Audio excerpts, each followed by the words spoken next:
Advertencia, lo que viene a continuación es no apto para mentes aburridas. Las opiniones vertidas en este programa son de exclusiva responsabilidad de nuestra insaciable curiosidad.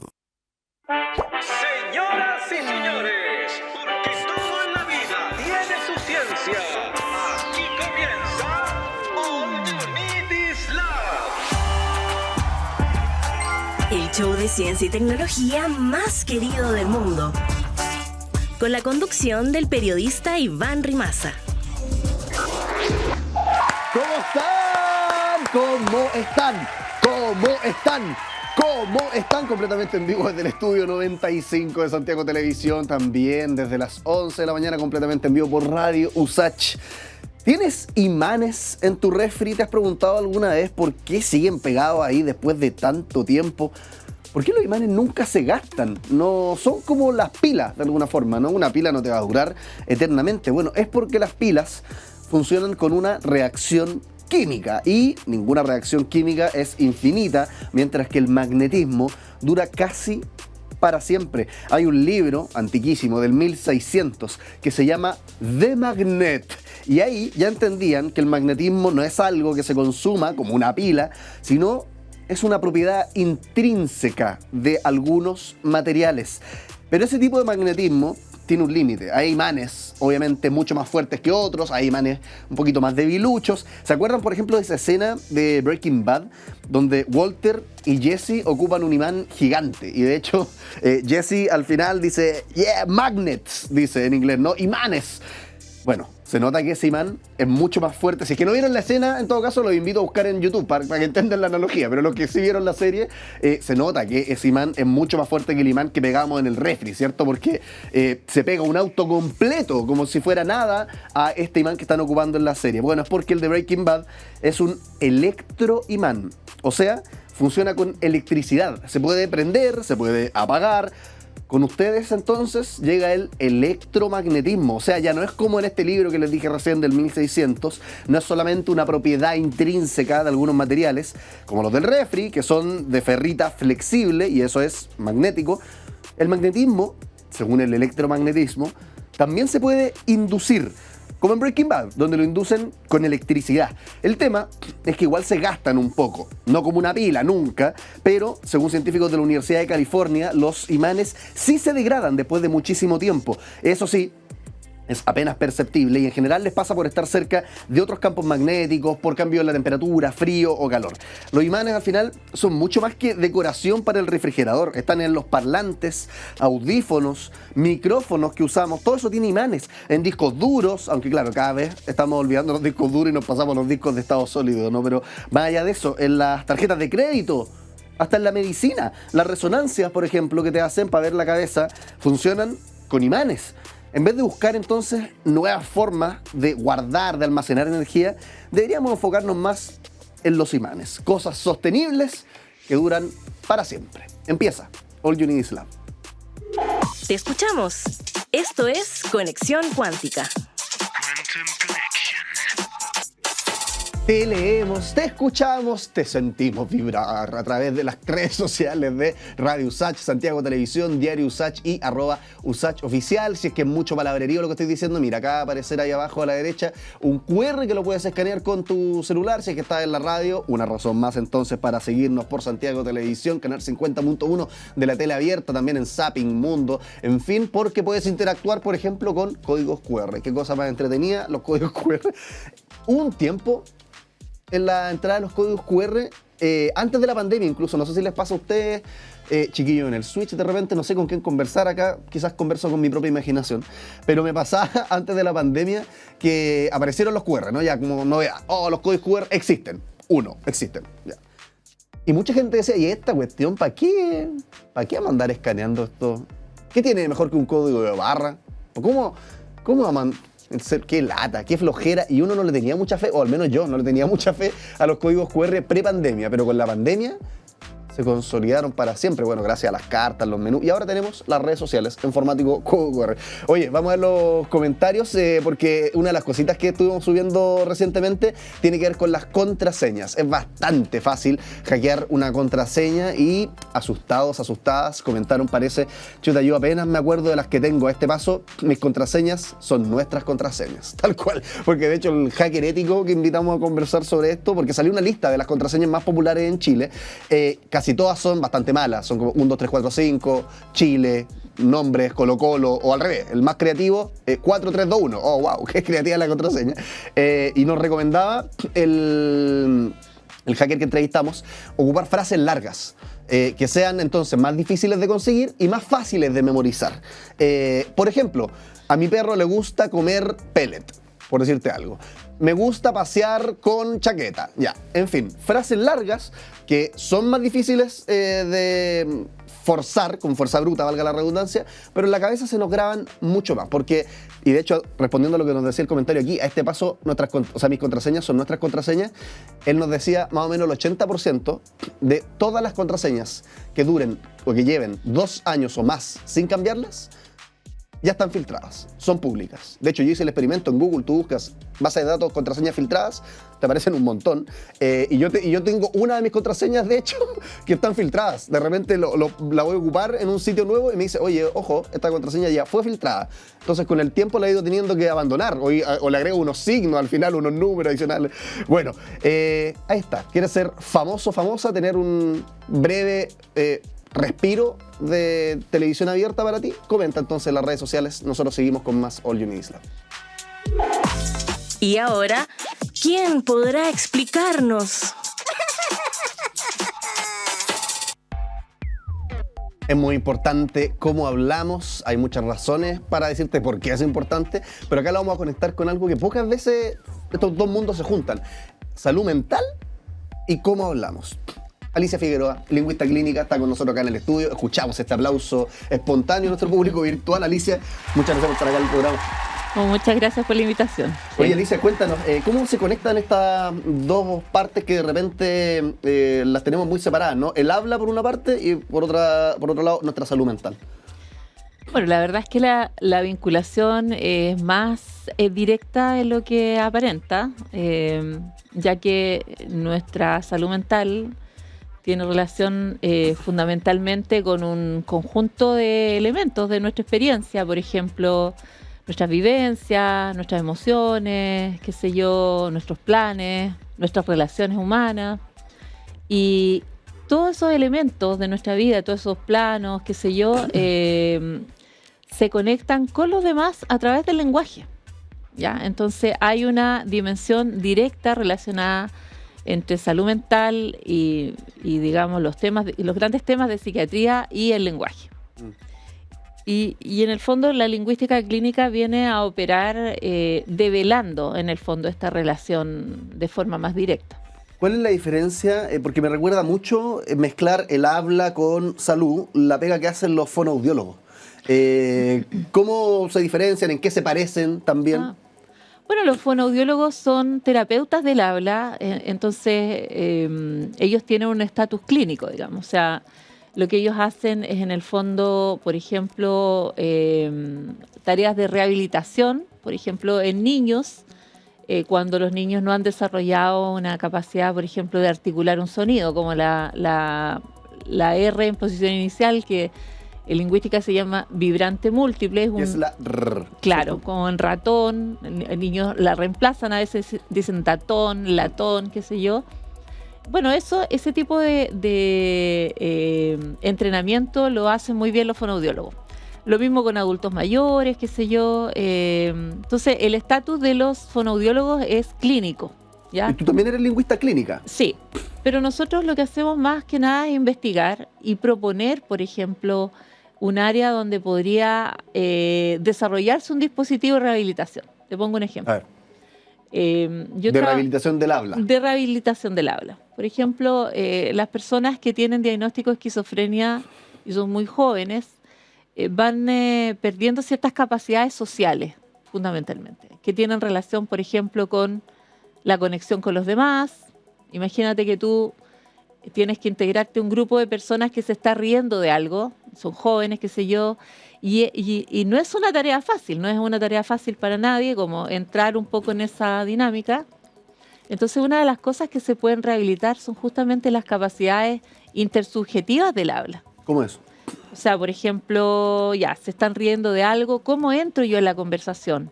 ¿Qué palabra digo? ¿Cuál sería mi especie como de pie de entrada? Como si esto fuese una actuación. Importa también en qué tono, qué volumen, Exactamente. la velocidad de la frase, entre otras cosas, ¿no?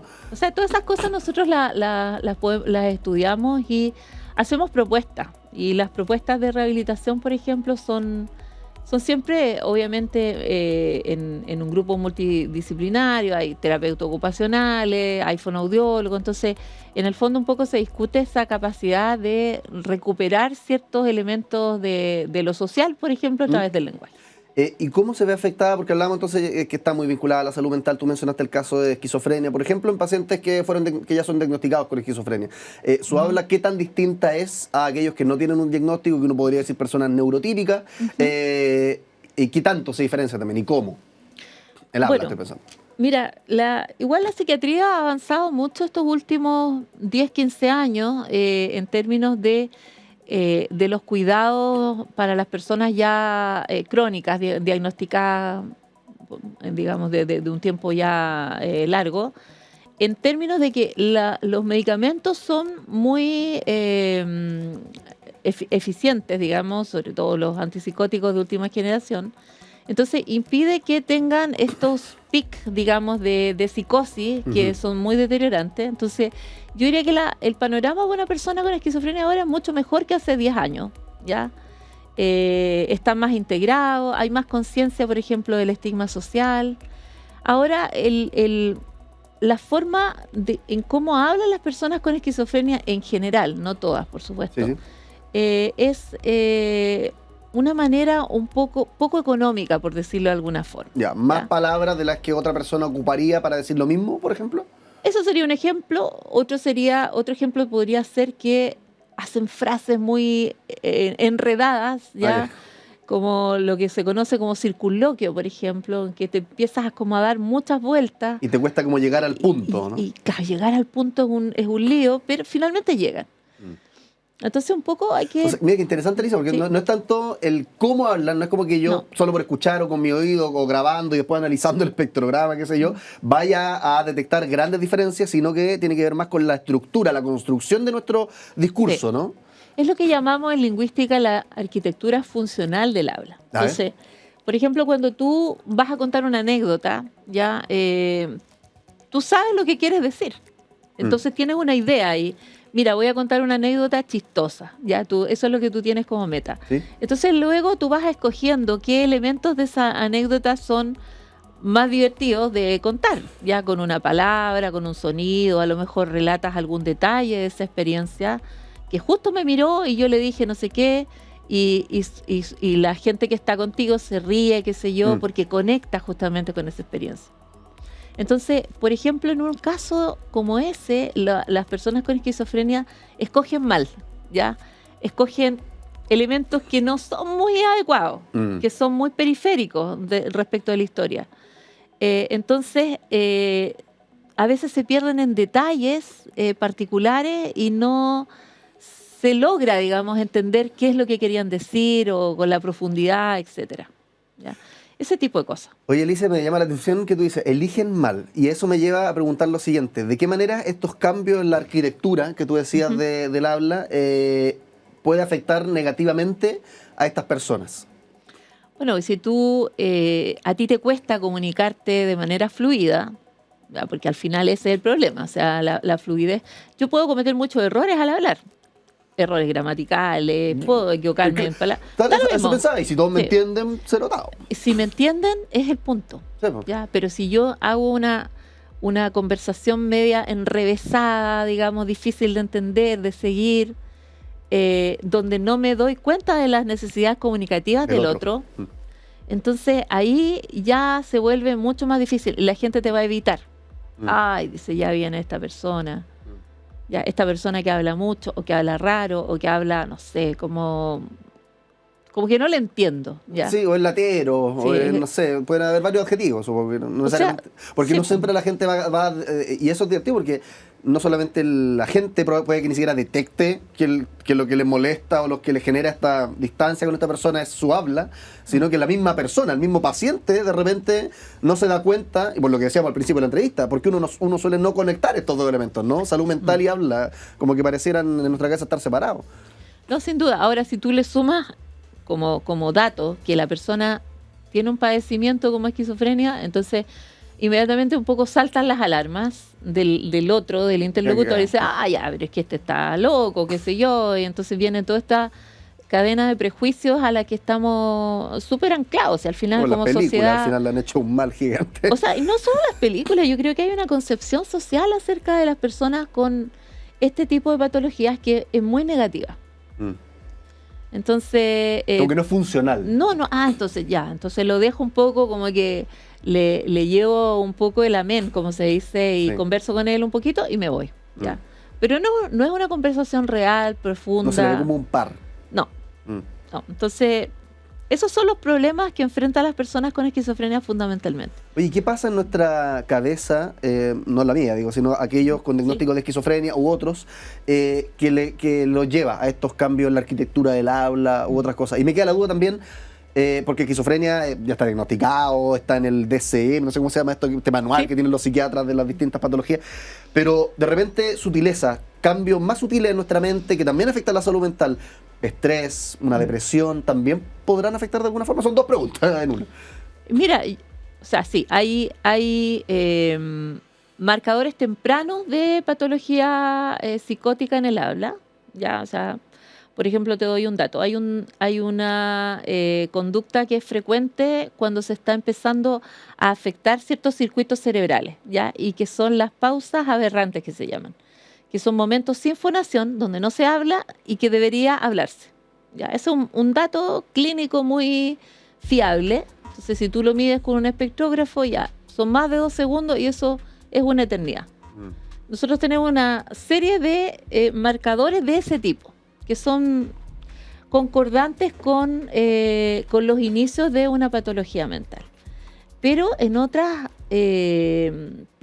padecimientos, imagínate depresión, qué sé yo, también hay elementos que se ven afectados del habla. Por ejemplo, la volición, nuestra digamos, voluntad de hacer cosas, ¿ya? También se manifiesta en el habla. Entonces, una persona con un trastorno de tipo afectivo, por ejemplo, va a verse más enlentecida, con más latencias en el habla, con más como periodos como sin habla, o más monosilábica tal vez, ¿ya? Entonces ahí tiene un dato como relacionado con su estado de ánimo también, ¿ya? Pero lo de esquizofrenia es otra cosa, ¿ya? O sea, es mucho más complejo y tiene que ver en el fondo con la intencionalidad, qué sé yo. Tú con una persona con depresión te puedes conectar, ¿ya? Incluso pueden hacer silencio juntos con esa persona que no se siente bien. Y un poco uno entiende que no quiere hablar, que se siente mal, que Claro. es otra. Los silencios de alguna manera también Sí. son mensajes en ese Por caso. supuesto, pero y además que son silencios con mucho significado, o sea, mira, sabes que no quiero hablar de esto, o tú te das cuenta por su aspecto, por su cara, que está triste, o que está de alguna manera afectado emocionalmente, entonces hay una conexión, hay un vínculo. Oye, Alicia, acá tenemos preguntas muy interesantes, pero también tenemos juegos. Y Ya. uno de los juegos que tenemos es esta pecera que está aquí. ¿Qué es lo que pasa con esta pecera, Alicia? Hay muchos papelitos relacionados todos son puras frases bien reduccionistas, provocadoras, relacionadas con salud mental, lingüística, habla, lo que hemos estado conversando. Puede que algunas de los papeles que hayan acá estén en lo correcto, en ese caso tú confirmas y nos explicas por qué lo que dice aquí es correcto. Ok. Y si es que es una barbaridad, lo desmientes y también nos dices por qué es totalmente falso. Ok. ¿Te parece? Puede que aparezcan también cuestiones que ya hemos estado conversando. En ese caso, dale nomás, explica y lo sintetiza y en fin. Tenemos un papelito aquí, lo vamos a echar al agua en realidad y vamos a sacar otro papelito por tema de transparencia. Estamos conversando con Alicia Figueroa, lingüista clínica, sobre nuestra habla y la salud mental. Mira, qué buen papel salió. Tu salud mental afecta cómo hablas. ¿Qué dice la experta? Sin duda, sin duda. porque nuestro sistema cognitivo está vinculado, o sea, el lenguaje es otro de los elementos del sistema cognitivo central. Entonces, nosotros organizamos nuestra experiencia a través del lenguaje. Entonces, si tu experiencia es negativa en estos momentos por algún problema de salud mental, eso va a verse reflejado en el lenguaje. ¿Y nos puede servir para prevenir? Por ejemplo, tú decías, a veces uno ve patrones o cosas que son concordantes con los inicios de ciertos problemas de salud mental. ¿Uno podría también, al escuchar a una persona como habla, prevenir la aparición de algo más grave? O sea, uno puede verlo como pistas de mayor riesgo, por ejemplo, de desarrollar una patología mental. Y eso significa que ahí tenemos que echar a andar el sistema. O sea, consulta con un especialista, porque esto figura como algo que está empezando a no ser funcional o que está empezando a ser fuera de la curva de lo normal, digamos. ¿Ya? Entonces, en ese sentido es preventivo, ya no per se, digamos, sino que es preventivo porque es una señal de alerta. Porque lo que me llama la atención es que poca gente analiza, o no sé, quizás me estoy equivocado, pero si yo voy al CEFAM, por ejemplo, y tengo un problema de salud mental, poca gente me va a analizar el habla. Como que es algo que igual estamos implementando, ¿no? Un poquito de avanzada también todas estas investigaciones. Sí, bueno, igual hay que decir que Chile tiene un muy buen sistema de pesquisa temprana. Ya. Respecto del Cono Sur, nosotros podemos enorgullecernos de que vamos mejor. No está, digamos, no es óptimo, pero está bastante bien. Entonces, claro, en un CEFAM nadie va a pesquisar eso, pero si es muy notorio, posiblemente te van a derivar a un especialista ya como de nivel secundario, claro. Y en ese caso también sirve.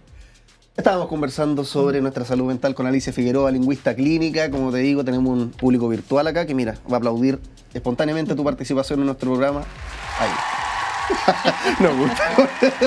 Es que no hay presupuesto para invitar gente. Si quieren ustedes venir a ver el programa, vengan, ¿eh? Y se pueden sentar acá completamente. Oye, Alicia, muchas gracias por estar acá. Seguimos nosotros con más All You Need Is Love.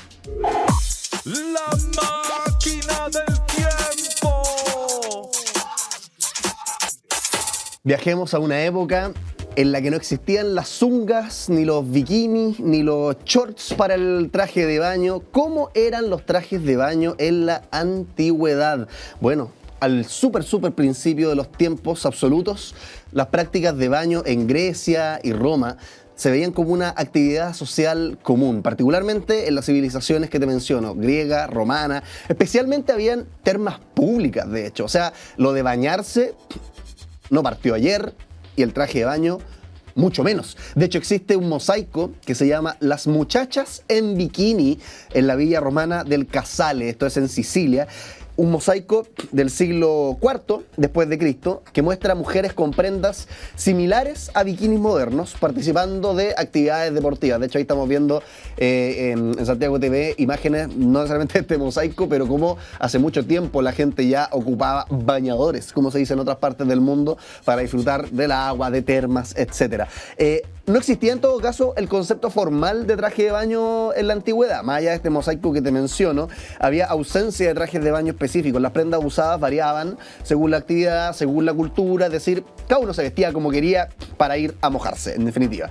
La Edad Media y la Edad Moderna llegó entre los siglos VI hasta más o menos el siglo XIX y apareció ya importantemente la percepción del cuerpo y también el pudor, que no existía tanto antes. Durante la época victoriana, de hecho, se considera sumamente inapropiado mostrar el cuerpo, lo que llevó al uso de prendas de baño que cubrían la mayor parte de los cuerpos. De hecho, desde mediados del siglo V, 6, 7, 8, desde mediados del siglo XVIII hasta más o menos el siglo XX, se usaron carros de baño. ¿Y qué es lo que permitían estos carros de baño? Que la gente ingresara al mar sin ser vistas, preservando de alguna manera la sutileza por el pudor que imperaba en la época victoriana.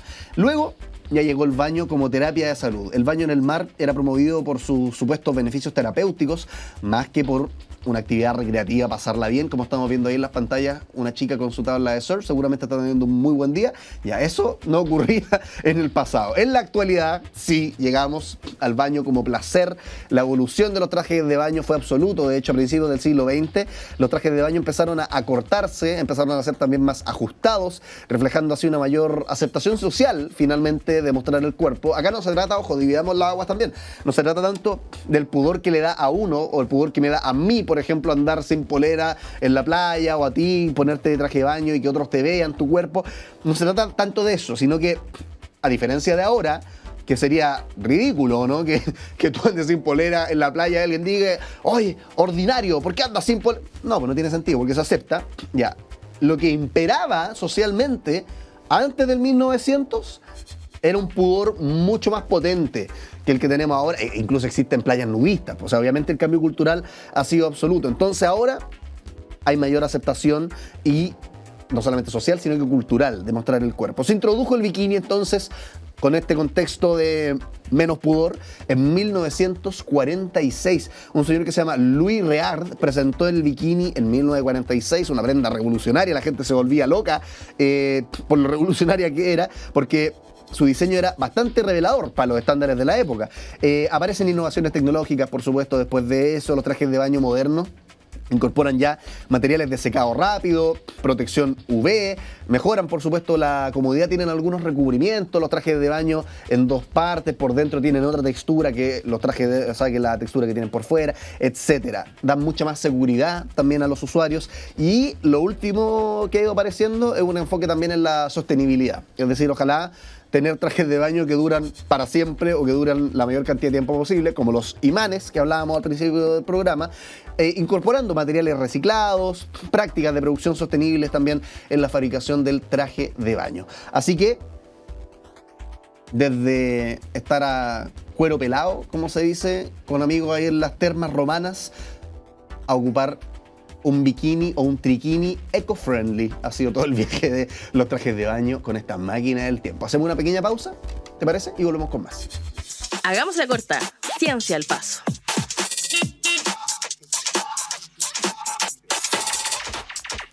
Otro robot más. Sí, así es, los voy a aburrir. Es que ¿sabes lo que pasa? Estamos en una época de tanta modernidad tecnológica, inteligencia artificial, avances increíbles que ya nada nos sorprende, que los robots también están a la orden del día. Se han dado cuenta que mes por medio, o por no decir semana por medio, nos encontramos en redes sociales un video de un perro increíblemente real, o como lo estamos viendo ahora, un robot, mira, de Tesla, se llama Tesla Optimus, que baila.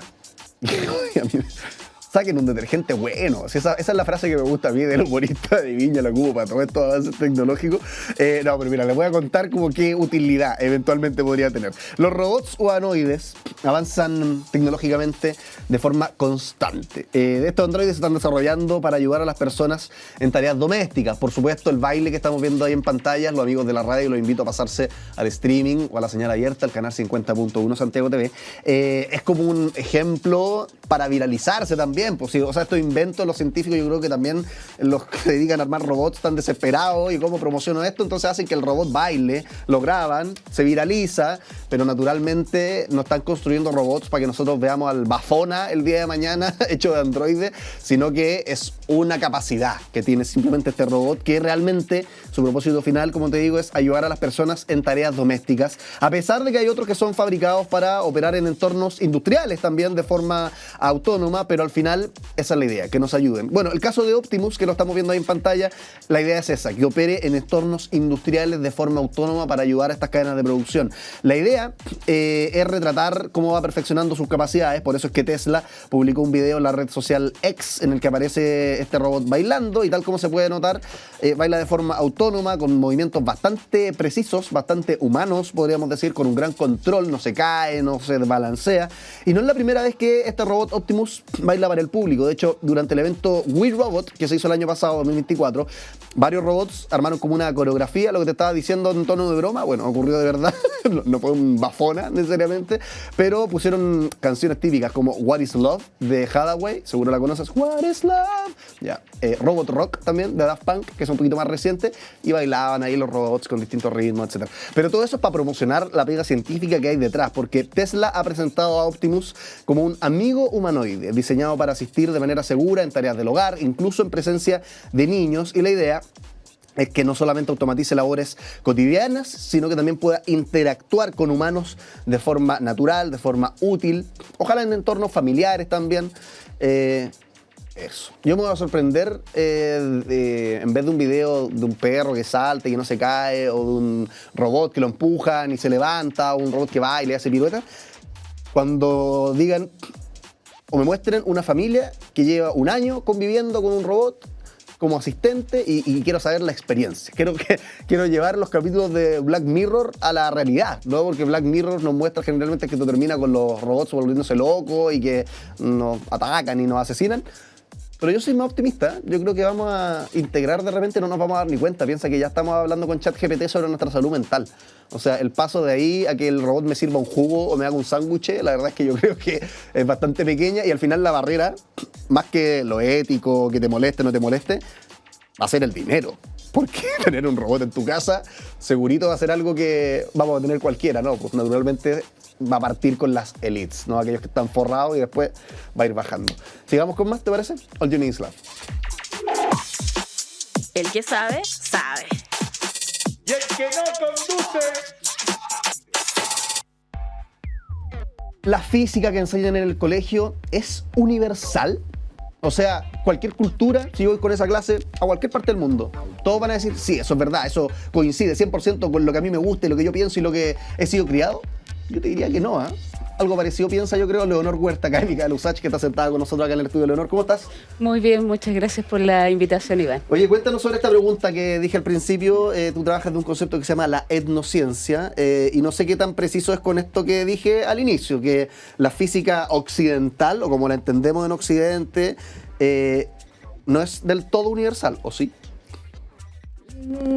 Voy a decir que no, en el sentido de que, el aprendizaje, lo que dice, ¿verdad?, toda la investigación en educación es que tiene que ser situado. Que no significa, perdón que te interrumpa, después seguir desarrollando, pero no significa que la gravedad no exista para alguno y para otros sí. Ese es el matiz que quiero hacer. Por supuesto, pero te voy a poner un ejemplo. Recuerdo en una secuencia didáctica que diseñamos con estudiantes como parte de su seminario de grado, estudiantes de la pedagogía en física y matemática acá en la USACH, en que partíamos con la pregunta de ¿qué es el día y la noche? Entonces, estudiantes de enseñanza media tenían que, en el fondo, contestar de acuerdo a sus vivencias, a lo que habían sido sus experiencias. Y después de que nos decían cosas así como que el día empezaba cuando salía el sol y terminaba cuando el sol se ponía, qué sé yo. Entonces, después de eso, de que llegaban a ese consenso, nosotros les mostrábamos un video de lo que pasa para latitudes cercanas a los polos, donde está el círculo polar ártico y antártico, donde se ve que el sol gira en el cielo, ¿verdad? Hace una curva y no... Claro, a veces tienen más de 20 horas de oscuridad y otras veces tienen más de 20 horas continuas de iluminación también. Claro. Entonces, dependiendo de la latitud, no vas a ver al sol salir por algún lado hacia el este y ponerse sobre el oeste. Si estás parado directamente en el polo, en el polo geográfico, lo que vas a ver es al sol haciendo un círculo arriba de tu cabeza, de esta manera. Claro, y pone en tensión lo que entendemos como día y noche. Exactamente. Si sales del planeta y lo llevas a ver cómo es el día y la noche para otros planetas, absolutamente diferente el concepto también. Así es que, por supuesto que tiene que ser situado el aprendizaje, tiene que ser situado y tiene que tener que ver con la realidad de los estudiantes para que le haga sentido. Si es que uno entiende que aprender es resignificar el nuevo conocimiento que te están entregando, resignificarlo, y para resignificarlo tiene que tener algo que ver con tu contexto. Así es que nosotros tratamos de hacer eso cada vez que hacemos un diseño didáctico, tratamos de darle oportunidades de aprendizaje al estudiante para que resignifique con su contexto. Y te voy a poner un ejemplo más. Acá en Chile, cada vez que hay cambio de hora, se produce como una guerra entre inviernistas y veranistas, Sí, y que hay gente que dice que no le gusta el cambio de hora. Y muchas de las opiniones tienen más que ver con que o no te gusta el invierno, o no te gusta el verano, o no saben cuál es cuál sería el horario, El real. el real, exactamente, al que nos corresponde. Así es que yo siempre les cuento esta anécdota a mis estudiantes en clase, de si tú le preguntas a alguien que viva, o a un inmigrante, por ejemplo, que viene de zonas más ecuatoriales, Colombia, Venezuela, Ecuador, qué sé yo, ¿qué significa para ellos que el día sea más largo o la noche sea más larga en invierno? Y la verdad es que la diferencia de horas de sol sobre el horizonte para ellos es mínima entre el día más largo y el día más corto. A diferencia de Chile, que es tan largo en latitud, ¿Verdad? y que la diferencia entre el día más largo y la noche más larga Impacta. Exactamente. Un iqueño no es lo mismo que alguien de Punta Arenas. Exactamente. Y para la gente que vive cerca de las zonas ecuatoriales, simplemente no existe tal diferencia, es de media hora. Así que no alcancen ni a notarlo. Así que, de nuevo, tiene que ser contextualizado para que te haga sentido. Uno podría decir que la sala de clase actual en el colegio o la academia universitaria está como muy colonizada. Absolutamente. Colonizada, que la gente nos entienda en la casa, no estamos hablando de... O sí, estamos hablando un poco de Cristóbal Colón, ¿no? Como que toda esta tradición europea quedó instalada desde que nos conquistaron y no la hemos cuestionado tanto, salvo tú que trabajas en la etnociencia, no la hemos cuestionado tanto, parece, ¿no? No solo yo, hay mucha gente trabajando en este tema. De hecho, yo debo decir que la etnociencia como tal no es mi campo de estudio, es mi campo de colaboración porque es interdisciplinario. Ya. Así que muchos de los proyectos que he tenido la oportunidad de desarrollar acá en la USACH, que han involucrado, por ejemplo, la cultura mapuche, han sido en trabajos interdisciplinarios con antropólogos, con profesores, con físicos. Así que... Yo pienso otra cosa, por ejemplo, algo tan básico como el tiempo, y que va muy de la línea con la física. Nosotros lo entendemos como una flecha, ¿no? En el sentido de que el ayer es el pasado, está antes.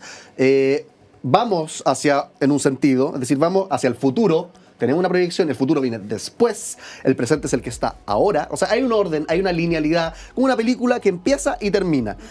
Pero hay cultura...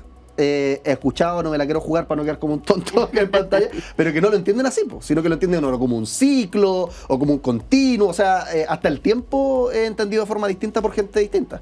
Absolutamente, sí. Bueno, pero hay que reconocer que hay raíces culturales que tienen mucho que ver con cómo percibimos este tema del tiempo.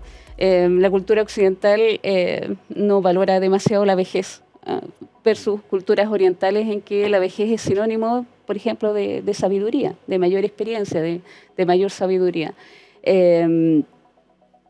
Ya las definiciones más físicas o filosóficas del tiempo son más complicadas, no es la que trabaja la persona ni la que trabajamos a nivel de lo que se llama la ciencia escolar, que, como decías tú, está absolutamente occidentalizada. Aquí yo quiero mencionar un primer trabajo que fue muy pionero con estudiantes de la carrera, en que ellos pidieron integrar los conocimientos de la cosmovisión mapuche a la enseñanza de las ciencias naturales en el colegio. Entonces, su primer... Como que dijera el currículum escolar. Claro. Entonces, buscaron en todos los documentos oficiales del currículum, los programas de estudio, todos los objetivos de aprendizaje. Y para ciencia casi no había espacio en ese momento. Estamos hablando de 2018, más o menos. Como de meter algo nuevo, ¿no? No cabía. No había espacio para poder decir, ok, esto que vamos a hablar, por ejemplo, spoiler, las estaciones del año. Entonces, no había, en el currículum chileno para ciencias naturales, no se mencionaba en el fondo la posibilidad de trabajarlo desde la cosmovisión de las culturas, como por ejemplo el pueblo mapuche. Entonces ellos buscaron dónde podía ser, cómo podían integrarlo, y la idea era generar un concepto que es bellísimo, que es el diálogo de saberes. Pero así como es bello, es también complicado en el sentido de cómo generar las condiciones para este diálogo de saberes. Ellos nos pidieron a una antropóloga, la profesora Soledad Saavedra, y a mí que les dirigiéramos la tesis. Yo como experta en astronomía y, Antropóloga. Soledad como antropóloga. Nos convencieron y en ese momento estaba abierta la postulación para el Fondo BIME, así que postulamos. Ahí los chicos fueron muy, muy proactivos. Y fueron, supongo, al sur. Claro, nos adjudicamos el Fondo BIME. Ese Fondo BIME nos permitió ir a trabajar a la Unión con 50 comunidades mapuche. Trabajamos también con las educadoras tradicionales, y lo digo en femenino porque la gran mayoría eran mujeres, con el Liceo de Cultura y Difusión Artística en la Unión, con todo el grupo de directores, jefe UTP, con la profesora de ciencias, y fue una experiencia que nos llevó a trabajar con incluso gente en Osorno, colegios en Osorno y también educadores tradicionales más al sur, en Puerto Montt, que se fueron entusiasmando con el desarrollo del proyecto. Y producto de este trabajo que primero adjudicó un fondo BIME regular y después adjudicó un consolidación, estuvimos 3 años trabajando y con más de 5 o 6 estudiantes de la carrera también como parte del proyecto. Se sumó también la profesora que es doctora en educación intercultural, Magdalena Aguilera, y estuvimos desarrollando un proyecto que hemos presentado en varios congresos. ¿Cuál era la idea de este proyecto? ¿Para qué lo hicimos? Lo hicimos para integrar la cosmovisión mapuche en la enseñanza de las ciencias naturales. Lo basamos en estos conceptos temporales, ya que estábamos hablando de cómo percibimos el tiempo como cíclico o no, y justamente la cultura mapuche es la que lo concibe como un ciclo. ¿Y cómo terminaron quedando integrados? Onda, si los comparamos los contenidos de ahora, post proyecto versus los contenidos de antes. Claro, nosotros en el fondo no vamos a decir que el Ministerio de Educación haya cambiado el currículum nacional por nosotros. No, estoy al caso específico de las comunidades con las que trabajan. Sin embargo, eso fue lo bello y de hecho es lo que nos permitió adjudicar inmediatamente el consolidación. En el fondo nosotros hicimos esta secuencia de 3 clases, la fuimos a implementar al sur, a la Unión, a este Liceo de Cultura y Difusión Artística. Trabajamos muy fuertemente con la profesora de ciencias y con la educadora tradicional, con Marisol Aguas, allá en el liceo. Y una vez hecha la implementación, recogida las impresiones de todos los actores, estudiantes, todo el mundo, le preguntamos a la profesora de física qué necesitaba ella para poder seguir haciendo esta clase, que integraba la cosmovisión mapuche, y ella nos dijo... Claro, para que quede un efecto, ¿no? Claro, para que sea perdurable, sostenible. Sí, no haya sido un oasis de maravilla, exactamente. ¿no? Y ella ahí es cuando nos dice, bueno, yo necesito a Marisol Aguas, yo necesito a la educadora tradicional trabajando conmigo codo a codo este tema, para poder generar en el fondo codocencia. Y para nosotros esa fue la clave, y es la clave de lo que yo he estado trabajando últimamente. O sea, eso te habla que al estar como colonizado, muy occidentalizado, la profe no estaba capacitada, no tenía los conocimientos de una ciencia que fuera distinta a la que se le enseñó, ¿o no? No solo ella, todo el sistema escolar chileno. No, obvio, no lo estoy idealizando, pero ella es un ejemplo clarísimo de lo que pasa a nivel más global. El currículum nacional principalmente tiene encerrado todo lo que es saberes de los pueblos tradicionales en principalmente Historia, ¿no? Y en esta asignatura de lenguaje y comunicación. De lengua indígena. No conozco el nombre bien del... No tenía idea. Que es obligatoria en algunos colegios que tengan cierto nivel de matrícula, cierto porcentaje de matrícula de estudiantes que vengan de comunidades. No tenía idea. Mira. Oye, Leonor, y porque alguien podrá responder, supongamos que alguien está en este programa y una persona muy amargada, que no le gusta que estén haciendo esto en ciencia. Alguien que es muy colonizado, muy occidental para su cuestión. Y dice, oye, pero si el método científico por algo ha avanzado todo lo que ha avanzado, porque nos tiene evidencia, nos permite medir, nos permite falsear también, es decir, saber por qué algo no es como lo estamos. En fin, un montón de beneficios. ¿Por qué vamos a estar aprendiendo o esparciendo pseudociencia? Diría alguien. Claro, bueno. ¿Cómo le respondemos a ese alguien que no soy yo? Sí, es interesante porque yo partiría contrapreguntando, ¿en qué momento aparece el método científico? Y por favor, búscame una definición que sea universal de método científico, porque si le preguntas a distintos científicos... Todos lo entienden de forma distinta. Exactamente. Es polisémico, claramente, el término, pero por supuesto que hay ciertos rasgos en común, dimensiones en común que tiene que tener la ciencia para generar el conocimiento como lo genera. Pero la ciencia no es la única forma de generar conocimiento. por algo el método científico, por decirlo de alguna manera, hablamos de método científico desde la edad moderna en adelante y no antiguamente, y sin embargo nos vamos a encontrar con grandes sabios en la antigüedad que podemos identificar porque claro, nos llegó por la corriente de la cultura europea, pero así es como conocemos a los grandes sabios en la antigua Grecia, por ejemplo. De los que no nos hablan es de dónde sacaron los griegos, cuáles son las fuentes que utilizaron los griegos, qué importancia tuvo Tales de Mileto en justamente rescatar estos saberes de otros pueblos. Entonces, si nos vamos a la cuna de la civilización, llegamos a los sumerios, por ejemplo, para hablar de la cuna de la civilización a nivel europeo. Donde había mucha incertidumbre, no había método científico, supongo que más espiritualidad que ahora. Por supuesto, si finalmente todas las culturas lo que trataron de hacer fue sobrevivir. Y para poder sobrevivir en el momento en que ya nos transformamos en agricultores, tienes que saber cuándo tienes que sembrar para poder cosechar bien. Entonces, el paso del tiempo y poder determinar las estaciones del año, los ciclos de la naturaleza, tienes que observar.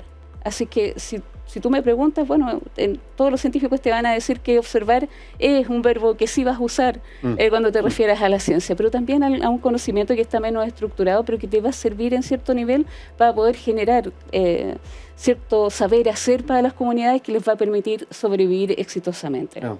¿Quién de nosotros podría sobrevivir en la selva?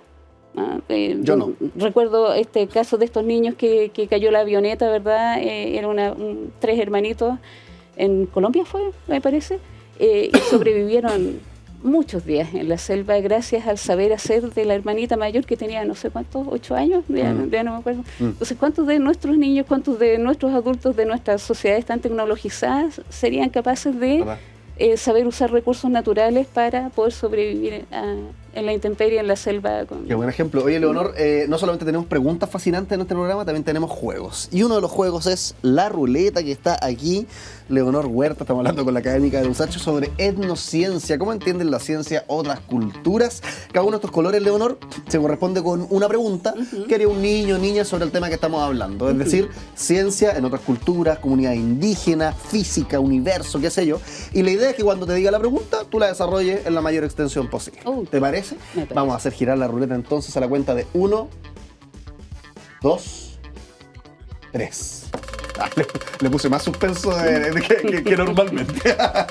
Vamos a ver qué color cae. Estamos hablando sobre etnociencia con Leonor Huerta, académica de la USACH. Va en el color rojo azulito. Azul. Se dieron cuenta que había quedado en el rojo y después después se devolvió al azul. Está cargado, sí, porque Leonor, como está vestida de azul. No, es el color de mis amores futbolísticos, así que. Mira, más encima.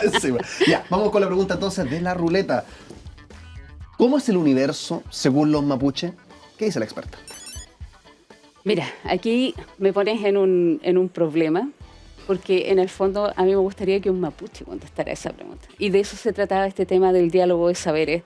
Cuando concluimos este muy hermoso proyecto, nuestra gran enseñanza, aprendizaje que tuvimos de desarrollar este proyecto es que si vamos a establecer un diálogo de saberes, la voz tenía que ser de quien es dueño de esa voz, de quien es dueño de esos saberes.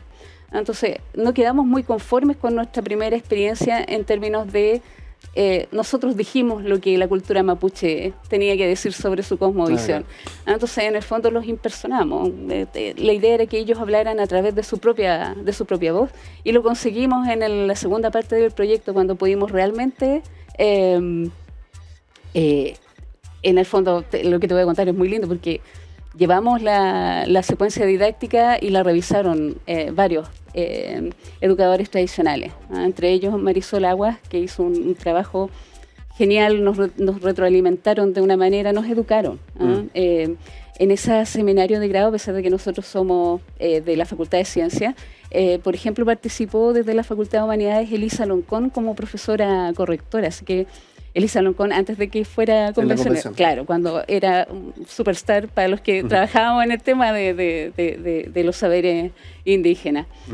Así que muy amablemente dedicó parte de su tiempo, ¿verdad?, en educarnos, porque cada reunión con ella con el grupo que estaba haciendo su tesis fue sumamente... Nosotros creíamos que sabíamos algunas cosas y la verdad es que andábamos bien lejos respecto de... Oye, Leonor, pero para no quedarme con la curiosidad, Sí. ¿cómo el universo se con los mapuches? Mira, la respuesta está en el Cultrún. Esa es la representación del universo mapuche, sí, donde el Wenumapu sería, y ahí hay un libro hermosísimo que justamente se llama Wenumapu, es el cielo, es el mundo de arriba. ¿Ah? La superficie del Cultrún representa el ahora, el mundo terrenal. ¿Ah? Y el interior del Cultrún representa como el mundo subterráneo, por decirlo de alguna manera. No son solamente los símbolos, porque yo creí que eran solamente los iconos que se le dibujan al parche encima. Bueno. Que son importantes, pero no entendía que también la estructura misma tenía un significado. Sí, por supuesto, sí. Y todo lo que está dibujado, eso, el Cultrún que está con ese dibujo, por decirlo de alguna manera, encima, solamente es el de la machi. ¿Ah? Solo la machi puede, o el machi puede hacerle esas inscripciones encima al Cultrún.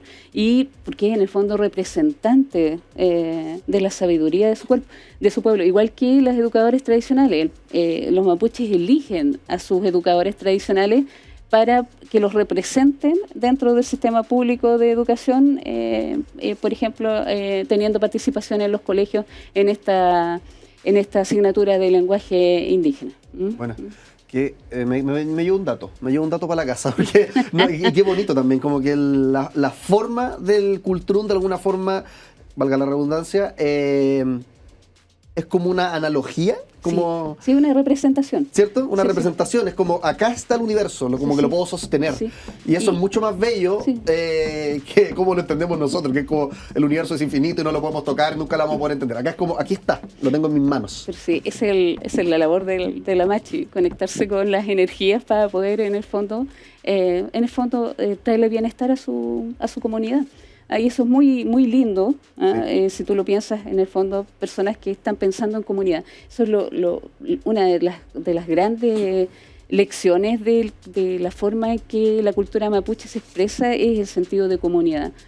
Más allá de lo individual, y que somos tan individualistas en la forma en que nosotros vivimos nuestra cultura, lo mismo pasa con la pedagogía mapuche. Está absolutamente centrada en la comunidad y en el niño mapuche que está aprendiendo sobre su cultura. Y al que se le respetan los tiempos, los intereses, es totalmente diferente de cómo nosotros tenemos estructuradas las clases, ¿verdad? Y la forma en que preparamos a nuestros niños para vivir en sociedad en una escuela que está altamente academizada, lamentablemente, en mi opinión. Leonor Huerta, muchas gracias por estar acá. Nuestro público virtual te da un aplauso gigante, mira. Un aplauso un poco frío, pero con una intención muy cálida. Leonor, muchas gracias por estar en el programa y nosotros seguimos con más All You Need Is Love.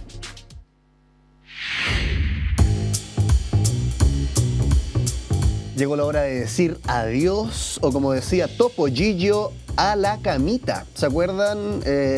Probablemente los niños de All You Need Is Love no se van a acordar porque Topollillo a esta altura ya es archivo patrimonial, o sea, ya no es tan moderno. El del Club de la Comedia me dicen acá por interno que podría ser una buena referencia para aquellos que no vieron el Topollillo original, que era como un ratón, o era un topo, no tengo idea, pero era italiano, y era como un títere, y con un fondo negro, era muy precario en ese momento también, no sé por qué nos gustaba tanto, y cuando se acababa el programa empezaba a la camita, y se acostaba en su camita, y uno, como niño viendo el programa, decía, bueno, no voy a la camita también, pues si Topollillo se fue a la camita y nos acostamos. Llegó la hora de irse a la camita. Estuvimos hablando sobre etnociencia, cómo la física, la ciencia que conocemos en esta parte del mundo no es del todo universal, y también hablábamos al principio, la salud mental puede afectar de alguna manera cómo hablas. Aunque no lo creas, casos tan extremos, por supuesto, como la esquizofrenia, pero también sutilezas. Una persona deprimida, una persona con ansiedad, cambia su forma de hablar, cambia la forma en la que arma las frases, que revivir eso